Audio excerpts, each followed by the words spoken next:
बच्चे की योग्यता को पहचाने, बच्चे की रुचि को पहचाने, बच्चा किस विषय पर आगे एक्सपर्ट हो सकता है उसको पहचाने।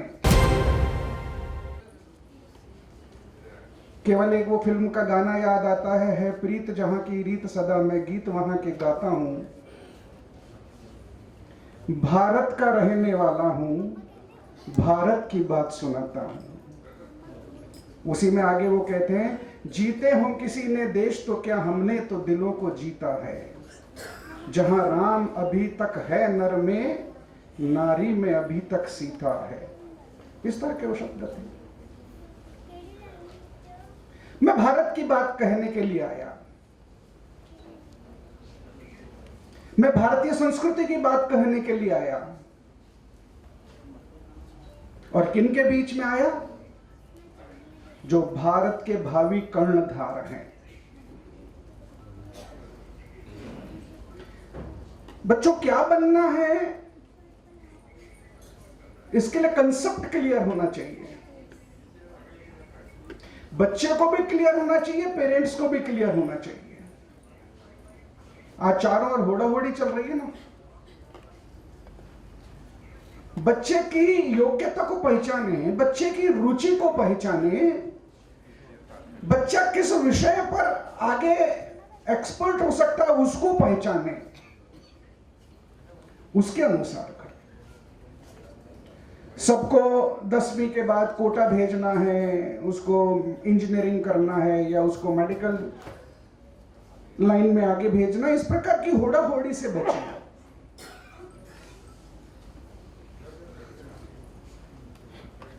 अच्छा विद्यार्थी बनना और अच्छा नागरिक बनना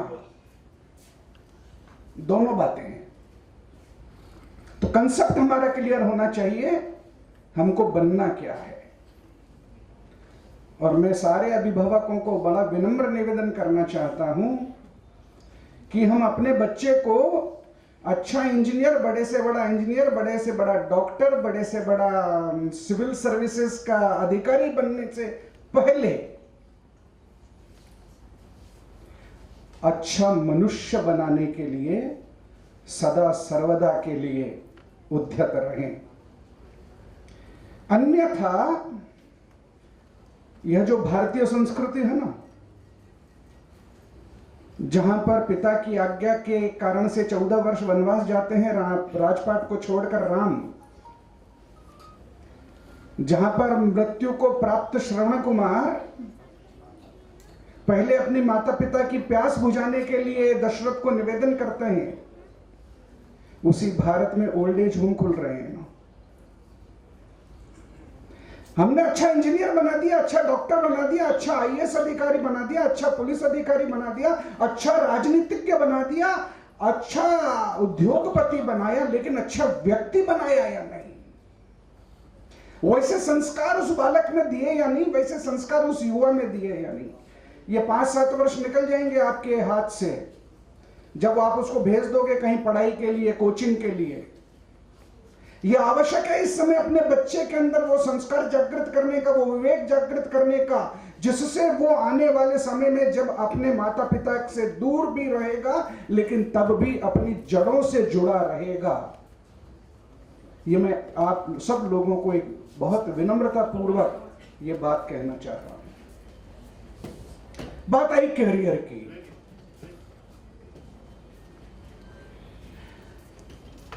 अच्छा कैरियर, अच्छा पैकेज, पेरेंट्स भी उसके लिए बड़े लालायित रहते हैं और कई बार गर्व से बताते हैं मेरे बेटे का ये पैकेज है।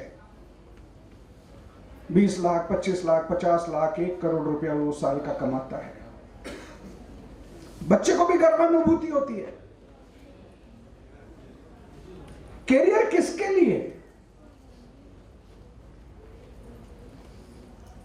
स्वयं के लिए, स्वयं के परिवार के लिए, या कैरियर फॉर, वही सी आएगा, कैरियर फॉर कंट्री। अभी लोहिया जी बता रहे थे कल रात को 34 पदक जीत चुके थे। वो 17 वर्ष की आयु की पहलवान थी बच्ची, देश के लिए स्वर्ण जीत के लाई। कैरियर, खेल में आगे बढ़ूंगी, कैरियर अच्छा इंजीनियर बनूंगा, कैरियर अच्छा डॉक्टर बनूंगा, लेकिन कैरियर फॉर व्हाट, किसके लिए? Career for country. भारत का नाम ऊंचा होगा मेरे कैरियर के कारण, मेरी योग्यता के कारण। आज पूरे विश्व में भारतीय मेधा का लोहा माना जा रहा है, भारतीय प्रतिभा का वैश्वीकरण हुआ है, भारतीय दुनिया के हर देशों में उस देश के विकास के लिए और हिंदुस्तान के नाम को ऊंचा कर रहे हैं। जिस देश ने हमको 150 वर्षों तक गुलाम बनाया, वो एक भारतीय को अपना प्रधानमंत्री बनाने के लिए तैयार है ना। ऐसी भारतीय मेधा शक्ति का मैं आप सब लोगों में दर्शन कर रहा हूं, लेकिन वो कैरियर किसके लिए? कैरियर अपने लिए नहीं, अपने लिए तो कीट पतंग, कीड़े मकोड़े, जीव जंतु, जानवर, चौपाए, ये भी अपना जीवन जी लेते हैं, लेकिन देश के लिए जीना। कैरियर फॉर क्या? कैरियर फॉर चैरिटी, दूसरों के उत्थान के लिए। तो ये छोटी छोटी कुछ बातें आपके सामने हैं। कंसंट्रेशन की बात चली, एकाग्रता। एक समय में एक ही काम करेंगे तो एकाग्रता बनेगी। एक समय में अगर दिमाग में अनेक प्रकार के विषय चलेंगे तो एकाग्रता नहीं बनेगी। स्वामी विवेकानंद जी का उदाहरण ध्यान है ना। कुछ नवयुवक नदी के किनारे बंदूक से बतख के अंडों पर निशाना लगा रहे थे। बच्चों से निशाना नहीं लग रहा था, हंसी ठिठोली कर रहे थे जैसे युवाओं का अभ्यास होता है। स्वामी जी ने उनको देखा और कहा, भगवा वस्त्रधारी थे, कि लाओ मैं लगाता हूं, क्या तुमने कभी पहले बंदूक चलाई है? बोले नहीं। तो तुमको हंसने लगे, तुम क्या बंदूक चलाओगे, तुम क्या निशाना लगाओगे? स्वामी जी ने बंदूक ली, उस नदी में जब पानी पर तैर रहे बतख के अंडों पर निशाना लगाना शुरू किया। 6 निशाने लगाए, 6 के 6 अंडे ठीक निशाने पर जाकर वो बंदूक की गोली लगी और अंडे फूटे। उसके पहले स्वामी जी ने कभी भी बंदूक को हाथ नहीं लगाया होगा, लेकिन क्यों? क्योंकि जीवन में एकाग्रता का अभ्यास था। अभी बताया था कि सामने एक मोमबत्ती जला लें और उसकी लौ को, लपट को देखें, सामने एक बिंदी लगा लें, उसको देखें, उससे एकाग्रता बढ़ेगी, कंसंट्रेशन बढ़ेगा। कम समय में हम अधिक चीजों को पढ़ पाएंगे। कॉन्फिडेंस, यह काम मुझसे नहीं हो सकता है। कई बार इस तरह का मन में विचार आ जाता होगा। सी फॉर कॉन्फिडेंस, सारी बात सी की कर रहा हूं।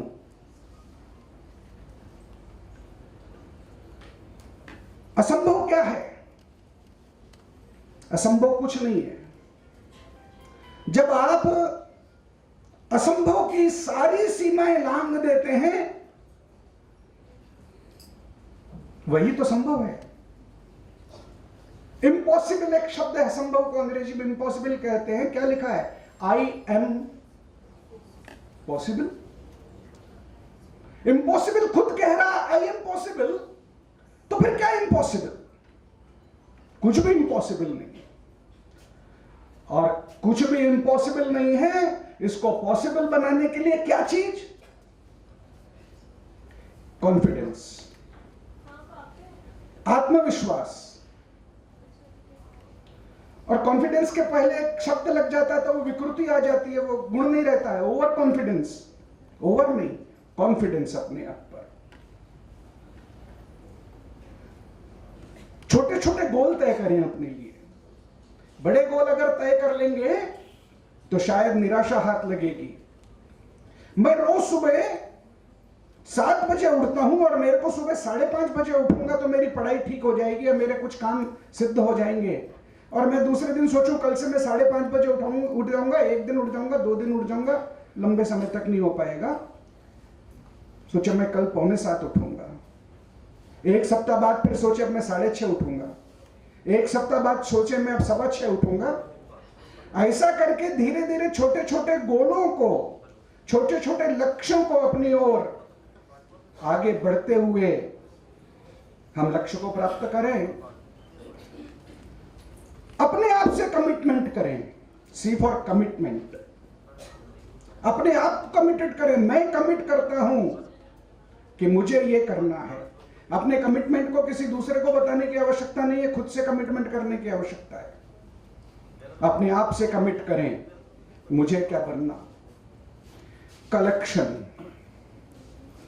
अब आपको लगेगा कलेक्शन का इसमें क्या है। अभी बात चल रही थी मोबाइल पर। जब से गूगल आया है ना, सब चीज आपकी जेब में है। आपका कलेक्शन क्या है, आपका संग्रह क्या है, आप क्या चीज देखना पसंद करते हैं, आप क्या चीज अपनी गैलरी में रखना पसंद करते हैं। ये विवेक जब तक बालकों में और माता पिता अभिभावकों की अपने बच्चों पर दृष्टि नहीं रहेगी तो ये कलेक्शन कई बार बिगड़ जाता है। वो बच्चा जब जाता है ना पिता से दूर, माता से दूर, अभिभावकों के नजरों से दूर, तो कई बार उसके कलेक्शन में कुछ गड़बड़ी आ जाती है। और जो गोल तय करके गया था, उस गोल को जब अचीव नहीं करता है तो जीवन में अवसाद आता है। मैं किसी भी प्रकार की नकारात्मकता की बात नहीं कर रहा हूं, लेकिन कोटा में हर वर्ष न जाने कितने बच्चे अपने गोल को अचीव नहीं करने पाने के कारण से उनके साथ क्या वो होता है, क्या करते हैं। तो हमारा कलेक्शन कैसा, जो चीज मेरे गोल के लिए सहायक है, जो चीज मैंने सोचा उसके लिए सहायक है, ऐसा कलेक्शन। ऐसा मेरे अंदर विवेक जागृत हो कि मैंने क्या देखना है, मैंने इस पे अपनी पढ़ाई और अपने गोल को पूरा करने के लिए आवश्यक चीजों को देखना है या किसी और अन्यथा व्यर्थ की चीजों को देखना है जिससे मेरे गोल की ओर मेरी दिशा भटके। इस प्रकार के कलेक्शन को भी आपको ध्यान में रखना पड़ेगा। कैरेक्टर। एक व्यक्ति के जीवन में दो कैरेक्टर होते हैं। एक कैरेक्टर होता है व्यक्तिगत चारित्र और एक कैरेक्टर होता है राष्ट्रीय चारित्र। मैं व्यक्तिगत चारित्र से संपन्न रहूंगा, लेकिन राष्ट्रीय चारित्र का भी भाव मेरे अंदर रहेगा। मैंने पहले ही कहा सी फॉर कंट्री, राष्ट्रीय चारित्र। पृथ्वीराज चौहान यहाँ के राजा थे, हाथ आया दुश्मन को 17 बार छोड़ा। हिंदुत्व के नाते से, हिंदू सम्राट के नाते से, क्षमा वीरस्य भूषणम के नाते से, राष्ट्र का शत्रु चाहे कुछ भी होगा, राष्ट्र का शत्रु है, उसका दमन करना, उसका क्षमन करना, उसका उन्मूलन करना, ये यहाँ का परम कर्तव्य है, एक राजा का परम कर्तव्य है। इस प्रकार वैयक्तिक चारित्र और राष्ट्रीय चारित्र से परिपूर्ण मेरा जीवन बनेगा। इस प्रकार कैरेक्टर पर भी ध्यान करना पड़ेगा। एक पहले बहुत 10, 12, 20 वर्ष पहले एक कहावत मैंने सुनी थी कि 10 भारतीय मिलकर एक जापानी के बराबर काम नहीं करते, लेकिन एक भारतीय 10 जापानी के बराबर काम कर सकता है। बात समझ में आई? एक भारतीय 10 जापानी के बराबर काम कर लेता है, लेकिन 10 भारतीय मिलकर एक जापानी के बराबर काम नहीं कर सकते। यानी कोऑर्डिनेशन। भारतीयों में कोऑर्डिनेशन का अभाव। भारतीयों के स्वभाव में अलग अलग मत, पंथ, विचारधारा, और क्योंकि हमारे यहाँ कहा है कि हमारे यहाँ खंडन चलेगा, मंडन चलेगा, भंजन नहीं चलेगा, इसलिए अलग अलग प्रकार के विचारों के कारण से भारतीयों की कार्यक्षमता पर प्रभाव ऐसा दिखता है। तो ऐसा कोऑर्डिनेशन, जिस क्षेत्र में मैं रहता हूं वहां मैं कोऑर्डिनेटर होकर काम करूंगा। अभी एक बात कही गई थी कि कोई मेरी जेब में एक जेब इसलिए नहीं है क्योंकि सब लोग 2 जेब रखते हैं। तो उसको एक अगर वाक्य में कहा जाए तो कोई चलता पदचिन्हों पर, पहले से जो फुट स्टेप बने हुए कोई उन पर चलता है और कोई पदचिन्ह बनाता है। यानी हम पदचिन्ह बनाने वाले बालक नवयुवक बने और देश के कर्णधार बने। यानी ऐसे हम पदस्थापित करें, ऐसा मार्ग प्रशस्त करें जिस पर पहले कोई चला नहीं हो, जो देश के हित में हो, जो समाज के हित में हो, जो भारत के हित में हो। और मैं ऐसा पद प्रशस्त करूंगा जिससे बाद में इस देश का पथ आलोकित होगा। इस प्रकार सी फॉर कमांडर, यानी हम कमांडर बने, न कि हम किसी के आदेश की पालना करने वाले बने। बहुत छोटे सूत्र में आप सबके सामने ये मैंने कहा, C for concept, C for careers, career for country, confidence, commitment, collection, character, coordination, charity, commander, और आखिरी बहुत समय नहीं लेके सी फॉर कंक्लूजन। आज ये जो यहाँ की मीटिंग है, ये जो स्वामी समूह और साईं बाबा ट्रस्ट पिछले 16 वर्ष से लगातार ये कार्य कर रहे हैं, तो इसका कंक्लूड क्या? हरिचंदन जी आज बोले नहीं, मेरे को पता नहीं आपकी वो बात सुनना बाकी रह गया। ये कहते थे कि जब हम कभी सुने कि साहब हम आपके इस कार्यक्रम में आए थे और आज हम वहां पर आईएएस हैं, आज हम वहां के टॉप के सीईओ हैं, तो फिर हमारा गर्व से, हमारा फक्र से सीना चौड़ा हो जाए। इस प्रकार का ये हर इस कार्यक्रम में करते। तो इस कंक्लूजन का मतलब क्या? विनीत जी ने कहा स्वस्थ शरीर, सुरेश जी ने कहा ऐसा काम करो जिसको कोई नहीं करता हो, और उन्होंने आपको बताया कि एडमिनिस्ट्रेटिव सर्विस में आइए। कमल प्रकाश जी ने भी अनेक विषयों पर अपनी बात रखी। तो कंक्लूड क्या? कंक्लूड यह, जैसे रामकृष्ण परमहंस जब स्वामी विवेकानंद के सर पर हाथ रखते हैं तो स्वामी विवेकानंद कहते हैं, मुझे लगा कि स्वामी रामकृष्ण परमहंस के शरीर के अंदर से एक दिव्य प्रकाश मेरे शरीर के अंदर प्रविष्ट कर गया। तब वो नरेंद्र स्वामी विवेकानंद बनते हैं।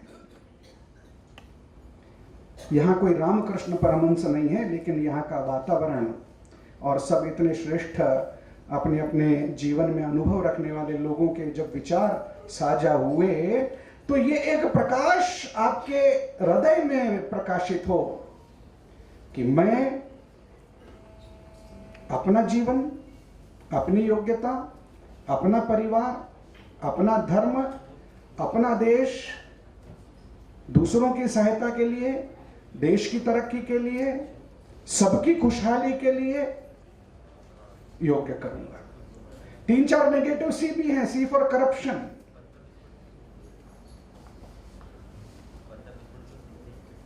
C for crime. सारी नेगेटिविटी को हटाकर पॉजिटिविटी की ओर अपने जीवन को, अपने योग्यताओं को मैं इस मां भारती के चरणों में समर्पित करूंगा। इस प्रकार का एक कंक्लूड इस कार्यक्रम के माध्यम से हम सब युवाओं के और अपन पेरेंट्स यहाँ पर जो उपस्थित हैं, इस कार्यक्रम के माध्यम से अपने बालकों में उस प्रकार का भाव जागृत कर पाए। तो निश्चित रूप से यह जो 2022 आजादी का अमृत महोत्सव, देश को आजाद हुए 75 वर्ष हुए, लेकिन जब 2047 आप सब देखेंगे वो आजादी का शताब्दी वर्ष होगा। उस दिन भारत, अभी नारा लगाया था भारत माता की जय, आप सब लोगों ने लगाया ना, फिर आपको उत्साहित भी किया कि आवाज आनी चाहिए। कौन से भारत की जय बोल रहे हैं? जिस भारत की दोनों भुजाएं कटी हुई उस भारत की जय बोल रहे हैं। कौन से भारत की जय बोल रहे हैं? जिस भारत का शीश भंग है उसकी जय बोल रहे हैं। कौन से भारत का जय बोल रहे हैं जिसमें कश्मीर में रोज बम धमाके हो रहे थे, उस भारत की जय बोल रहे हैं। तो ये 2022 आजादी का अमृत उत्सव है, ये 75 वर्ष हैं। लेकिन जब 2047 का सूर्य 15 अगस्त के दिन भारत देखेगा तो भारत पुनः अखंड होगा, भारत पुनः शक्तिशाली बनेगा, भारत पुनः दुनिया का सिरमौर बनेगा, भारत पुनः जगत गुरु बनेगा। और केवल भारत अपने विकास और अपनी तरक्की और अपनी प्रगति के लिए नहीं, तो हमारे यहाँ कहा गया है, सर्वे भवन्तु सुखिनः, सर्वे रामाया, सर्वे भद्राणि पश्यन्तु, मां कश्चित् दुख भाग भवेत्। यानी विश्व के कल्याण के लिए, प्राणी मात्र के कल्याण के लिए भारत का शक्तिशाली और भारत का विश्व का सिरमौर होना ये आवश्यक है, ये अनिवार्य है, और ये भारत की नियति है, ये भारत होगा ही। लेकिन ये सब होगा आप देश के जो कर्णधार हैं, भावी कर्णधार हैं, जो आज 13, 14, 15 वर्ष के हैं, 25 वर्ष बाद जब वो 35, 40 वर्ष का नवयुवक नवयुवती होगी, उसके माध्यम से भारत पूरे दुनिया का सिरमौर देश बनेगा। इसी प्रकार आशा और विश्वास के साथ आप सबके चरणों में विनम्र प्रणाम करते हुए मैं अपनी वाणी को विराम देता हूं।